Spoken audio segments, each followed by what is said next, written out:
So a loser boy to a badass villain episode 19 में आप सबका स्वागत है। पिछले एपिसोड में हमने देखा था मीनूशिन की कहानी को खत्म होते हुए। अगर आपने बहुत सारे एपिसोड्स नहीं देखे हैं प्लीज जाके देख लो। अगर आप देख रहे हो नए हो सब्सक्राइब करो और प्लीज थोड़ा सा लाइक कर दिया करो ताकि वीडियो को थोड़ा सा रीच मिले। एपिसोड की शुरू में हम एक पुलिस स्टेशन में देखते हैं। उसी पे इंट्रोगेशन रूम पे हम एक पुलिस वाले को योंगसेंग से पूछताछ करते हुए देखते हैं। वो उसकी गार्डियन के बारे में पूछता है पर योंगसेंग कहता है कि उसके पास कोई गार्डियन नहीं है, जिसको वो पुलिस वाला मजाक समझता है। पर वो कहता है माइनर्स को ऐसे इंटरोगेट नहीं किया जा सकता उनके गार्डियन या फिर पेरेंट के अलावा। ये सुन के उस पुलिस वाले को गुस्सा आता है पर योंगसेंग फिर से कहता है आपको पता है ना 46 आवर्स आपके पास बचे हुए हैं, इतनी ही देर लीगली आप मुझे यहाँ पे रख सकते हैं ऑफिसर। उस पुलिस वाले को ये सब सुन के और ज्यादा गुस्सा आता है। योंगसेंग फिर से उसे लॉ की थोड़ा सा पाठ पढ़ा के कहता है हाँ मानता हूँ ये बुरा है पर क्या कर सकते हैं, इसे आपको फॉलो करना ही होगा। ये सुन के पुलिस वाला कहता है हाँ ये बच्चा, अच्छा इतना सब कुछ तुम्हें पता है, इसका मतलब तुम्हें ये भी पता होगा तुम्हारी ये एटीट्यूड, ये वर्ड्स और सब कुछ जो तुम कर रहे हो ये सब कुछ रिकॉर्ड किया जाएगा जो कि जज को दिखाया जाएगा। ओह क्या कह सकते हैं, लगता है कि तुम्हें जज की परवाह नहीं है। तुम्हारे जैसे लड़कों को मैं अच्छे से जानता हूँ, पर क्या तुम्हें लगता है जूबी और जेल एक ही चीज़ है बच्चे? जेल एक तरह की हेल है बच्चे। पर उसकी बातों पे योंगसेंग ध्यान ही नहीं देता। और तभी देखते हैं जब वो पुलिस वाला देखता है कि योंगसेंग को कोई फर्क नहीं पड़ रहा था, वो उसकी गार्डियन को ढूंढने के लिए दूसरे पुलिस वाले को कहता है। और उस पुलिस वाले के जाने के बाद वो उसे कोसने लगता है उसकी लाइफ्स के बारे में, ऐसे लोगों के बारे में, और कहता है तुम्हारे जैसे माइनर्स जो कि लॉ की गलत इस्तेमाल करते हैं। पर योंगसेंग ये सब सुन के भी चुप रहता है और अपने ही साथ हुए सब कुछ के बारे में सोचने लगता है, कैसे उन सारे लोगों ने लॉ का मिसयूज किया था, कैसे गुनाह करने के बाद भी उनको कोई सज़ा नहीं मिला था। और ये सब सोच के वो कहता है ऑफिसर मैंने आपको पहले भी कहा है कानून तो कानून है, चाहे बुरा हो या फिर चाहे अच्छा, पर शायद आपको अभी मेरे बारे में नहीं बल्कि किसी और के बारे में सोचना चाहिए। तभी सेंट्रल हॉस्पिटल में हम देखते हैं एक डॉक्टर दौड़ के जाने लगता है क्योंकि उसके हॉस्पिटल में सेलिब्रिटी आया है। पर जब वो पेशेंट को देखने जाता वहाँ पे कोई नहीं था। उस नर्स से पूछने के बाद उन्हें पता चलता है कि उसे उसके ही एजेंसी के लोग आके लेके गए हैं। तभी सीन शिफ्ट होता है दूसरे जगह पे। हम मीनू को बंधे हुए देखते हैं, उसके मुंह पे टेप लगा हुआ था और वहीं पे वही बंदा वो मीनू को देख के कहता है मीनू यू बास्टर्ड, तुम्हें पता तो है ना तुमने क्या गलत किया है। और वो उसे मारने लगता है, एक के बाद एक थप्पड़ और घुसा मारते हुए जाता है। और तभी उसका टेप खोलता है। मीनू उनसे माफ़ी मांगने लगता है और कहने लगता है चाहे जो करना पड़े मैं करूँगा, मैं लाइव स्ट्रीम करूँगा, मैं अपनी बॉडी को बेच दूँगा या फिर कंस्ट्रक्शन वर्क करूँगा, चाहे कुछ भी हो जाए, प्लीज़ प्लीज़ तुम लोग मुझे एक बार बॉस से बात करने दो। पर तभी देखते हैं वो बंदा अपने हाथ में कोई लिक्विड का बॉटल लेता है और उसे खोल के मीनू के चेहरे पे फेंकते हुए कहता है मीनू तुम्हारे लिए अब से सब कुछ खत्म होता है। क्या तुम्हें पता है बॉस ने क्या कहा है? कहा है कि मैं मेक श्योर करूँ कि इसके बाद से तुम अपना फेस ना दिखा पाओ। वो लिक्विड मीनू की चेहरे पर पड़ने के बाद ही वो जल उठता है, उसकी चेहरे से धुआं उठने लगता है, मतलब ये एसिड था। मीनू चीखने लगता है, चिल्लाने लगता है और मन में सोचता है मेरे पास ये लास्ट चीज़ था जो बचा हुआ था और अब वो भी नहीं रहा। भाई चाहे इसने कितना भी कुछ किया होगा मुझे इसके लिए बुरा लग रहा है। आप बताना आपको क्या लगता है। पुलिस स्टेशन में हम योंगसेंग को देखते हैं, वो पुलिस वाला उससे बात कर ही रहा था। तभी पीछे से वही पुलिस वाला जिसको कि उसकी मॉम को ढूंढने के लिए कहा गया था वो दौड़ते हुए आता है और कहता है ऑफिसर ली हमने योंगसेंग की मॉम को ढूंढ लिया है। ये सुनते ही योंगसेंग की आंखें देखो आप, वो चौंक चुका है। वो ऑफिसर कहता है वो बहुत सालों से मिसिंग थी। ये सुनकर ली कहता है ऑल राइट, तो उसकी मॉम मिसिंग थी हाँ, तो ये बात है। उसके पास जाता है और कहता है देखो मुझे नहीं पता तुम्हारा डील क्या है। पर योंगसेंग तभी कहता है तुमने अभी क्या कहा? क्या कहा? तो फिर सिर्फ इतना ही चाहिए था, ये इतना आसान था उन्हें ढूंढना। मुझे लगता है कि वो बस एक ट्रिप पे गई थी। वो अपने पास्ट के बारे में सोचने लगता है, कैसे उसने कहा अपने मॉम को ढूंढ रहा था पर कहीं भी उससे अपने मॉम के बारे में पता नहीं चला था। तभी देखते हैं ली उस पुलिस वाले को बाहर जाने के लिए कहता है और योंगसेंग को कुछ पीने के लिए देता है और कहता है क्या तुम अब थोड़े से शांत हो चुके हो? मुझे बताओ कब था लास्ट टाइम जब तुमने अपने मॉम को देखा था? मुझे अब समझ में आ रहा है तुम क्या फील कर सकते हो। हाँ, शायद तुम्हारे पास रीजंस होंगे, पर क्या कर सकते हैं बच्चे, हमें अपना काम भी करना होता है। पर मैं ये तुम्हारे लिए आसान कर दूंगा। वो और कुछ कहता तभी वहाँ पे एक और बंदा आता है यंग सेयोंग से मिलने के लिए।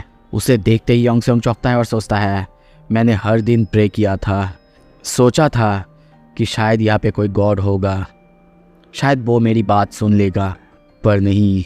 तभी वही बंदा एंटर करता है, यंग सेयोंग को हेलो कहता है और हम पास्ट की बात देखते हैं जब मीनू सिन ने उस बंदे को फ़ोन करके कहा था, हाँ यंग सेयोंग ली वो हमारे पीछे पड़ा है हर एक बंदे के जिसने उसके साथ गलत किया था, और मेरे बाद तुम्हारी बारी जियोंगहान। पर यह सुनकर जियोंगहान गुस्से में उसको कहता है, आने दो, मेरे पास उसे आने दो। प्रेजेंट में यंग सेयोंग उसे देखते ही कहता है, तुम? वो पुलिस वाला कहता है, तुम कौन हो? तुम तो उसका कोई गार्डियन नहीं हो। वो कहता है, मैं? अरे मैं तो उसका दोस्त हूँ। आपने इसे अच्छे से खाना खिलाया ना ऑफिसर? वैसे मैं यहाँ पे जल्दी आना चाहता था, पर रास्ते में कुछ हुआ पता है, सम फकिंग बीच वो मेरे रास्ते में आ गई थी, बहुत जल्दी में थी। शायद उन्हें किसी से मिलना था, जेल पे आ रही थी, शायद उन्हें अपने बेटे से मिलना था। ये सुनते ही यंग सेयोंग चौंकता है। वो बंदा उससे कहता है, क्या तुम क्यूरियस नहीं हो वो जिंदा है या फिर नहीं? ये सुनते ही यंग सेयोंग सोचता है, नहीं, कोई भगवान नहीं है। और फिर सोचता है, ये है मेरा फोर्थ टारगेट, द मर्डरर। और उससे गुस्से में कहता है, अगर तुम सच कह रहे हो तो तुम रिग्रेट करने वाले हो। पर यह सुन के वो बंदा हंसने लगता है। यंग सेयोंग नरेट करता है, ये कहानी बहुत बहुत समय पहले की है, मेरी ज़िंदगी बर्बाद होने से पहले। ये कहानी है कैसे मैंने अपने बेस्ट फ्रेंड को खोया। हमें समय में पीछे जाना होगा, पीछे, बहुत पीछे। उस दिन जिस दिन मैं मीनू शिन की टारगेट बना था, उस दिन जिस दिन मैं ह्यूमिलिएट हुआ था बाथरूम में, और तभी ये सब शुरू हुआ था। मीनू शिन को देखते हैं, उसी समय में वो और एक बंदे के बारे में बात करता है और कहता है, मैं सोच रहा हूँ मेरा पुराना खिलौना अब क्या कर रहा होगा। तभी हम देखते हैं कुछ स्टूडेंट्स मिलके एक बंदे को मार रहे हैं। एक बंदा उसे मारते हुए कहता है, मैंने सुना तुमने जियोंग के पैर की तरफ देखा था और देख के हंस रहे थे। एक लड़की हंसते हुए कहती है, हाँ मैंने देखा था उसे। वो बंदा अपने आप को डिफेंड करने की कोशिश करता है, कहता भी है, बिल्कुल नहीं मैंने ऐसा नहीं किया था। पर वो बंदा उसकी बात सुनता ही नहीं, उसे मारते हुए जाता है। वो लोग मिलके उसके ऊपर दूध फेंकने लगते हैं, सब कुछ फेंकते हैं, यहाँ तक कि उसके साथ यंग सेयोंग को भी वो लोग टॉर्चर करने लगते हैं और उन दोनों को किस करने के लिए कहते हैं। यंग सेयोंग डायरेक्ट करता है, ये सच में हॉरिबल था, मेरे लिए सच में हर दिन हेल जैसा था। उनके जाने के बाद हम वहीं पे उन दोनों को बैठे हुए देखते हैं। वो बंदा पूछता भी है, वो लोग हमें आखिर बोली क्यों करते हैं, हमने क्या गलत किया है?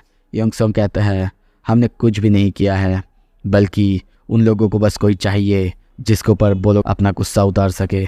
और उसके बाद से ही वो दोनों बेस्ट फ्रेंड बनते हैं, एक साथ घूमते हैं, खाते हैं, सब कुछ।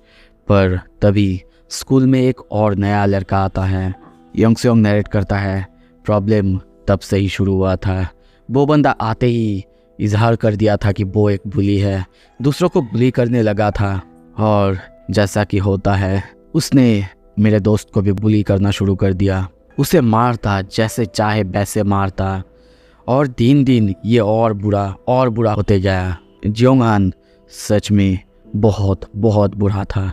सीन शिफ्ट होता है, छत पर हम देखते हैं जियोंगहान अपने 3 कुत्ते के साथ उसी बंदे को लेके आया है और गुस्से में कहता है, यू फकिंग बीच, तुमसे मैंने जो कहा था वो तुमने किया नहीं है, हाँ? Okay, north pole. ये सुनते ही वो बंदा डरते हुए कहता है, north pole? Young Seyoung narrate करता है, जियोंगहान को एक मैग्नेट गेम खेलना बहुत पसंद था। रूल बहुत सिंपल थे, जियोंगहान नॉर्थ पोल था, अगर वो साउथ पोल कहता तो आपको उसके पास जाना होगा, अगर वो नॉर्थ पोल कहेगा तो आपको उससे दूर जाना होगा, इतना ही सिंपल। ये कुछ लोगों के लिए मज़ेदार था पर सबके लिए नहीं। वो बंदा डर रहा था। वो कहता है, पर यहाँ पे मैं कैसे इस सिचुएशन में? पर तभी जियोंगहान उसके पास आता है और उससे कहता है, नॉर्थ पोल। उस बंदे के पास अब कोई रास्ता नहीं था। वो चुप रहता है और तभी देखते हैं उस बिल्डिंग से नीचे कूद जाता है। ये सच में बहुत हॉरिबल था। सीन शिफ्ट होता है, हम उसको हॉस्पिटल में देखते हैं। यंगसेंग उससे कहता है, क्या तुम ठीक हो ना? शायद तुम्हें बाहर से जंप नहीं करना चाहिए था। तुम्हें पता है स्कूल में सभी इसी बारे में बात कर रहे हैं। वो तभी यंगसेंग को कहता है, यंगसेंग मैं सच में मरना चाहता हूँ, मदद करो यार प्लीज़। यंगसेंग उसको संभालता है। 2 हफ्ते बाद हम फिर से देखते हैं स्कूल में वो बंदा रिटर्न आता है, पर उसको देखते ही फिर से उसका मजाक बनाया जाता है।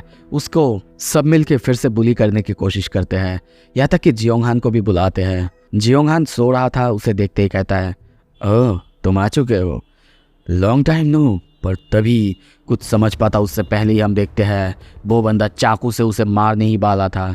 सीन शिफ्ट होता है दूसरी तरफ। यंगसेंग को हम कुछ पेपर्स लाते हुए देखते हैं। तभी सारे बंदे दौड़ने लगते हैं, कहने लगते हैं, ए जल्दी करो, वो लोग फाइट कर रहे हैं। एनियोंग वो फाइट बैक कर चुका है और उसने जियोंगहान को स्टैब किया है, वो भी एक चाकू से। तभी सीन शिफ्ट होता है, हम उसी बंदे यानी एनियोंग को देखते हैं। वो जियोंगहान के ऊपर चाकू मारे जा रहा है। अब यंगसेंग नैरेट करता है, हाँ मेरे दोस्त, उसका नाम था एनियोंग जो। हम देखते हैं एनियोंग ने जियोंगहान के ऊपर चाकू मारते हुए उसके हाथों पर बहुत सारा स्लैश किया है।